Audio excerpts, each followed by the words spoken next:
Hi అండి. ఇదిగోండి కాకినాడ గొట్టం కాజాలు.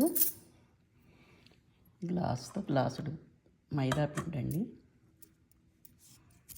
అదే గ్లాస్తో షుగరు, కొంచెం బొంబాయి రవ్వ అండి 2 స్పూన్లు, 2 స్పూన్లు శనగపిండి, 4-5 స్పూన్లు నెయ్యి అండి, అలాగే 2 స్పూన్లు పెరుగు, ఒక 1/2 స్పూన్ బేకింగ్ సోడా, ఒక 4-5 యాలకులండి.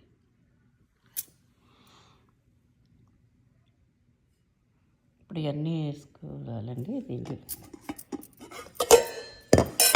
షుగర్ వేసి పాకం పెట్టుకోవాలి.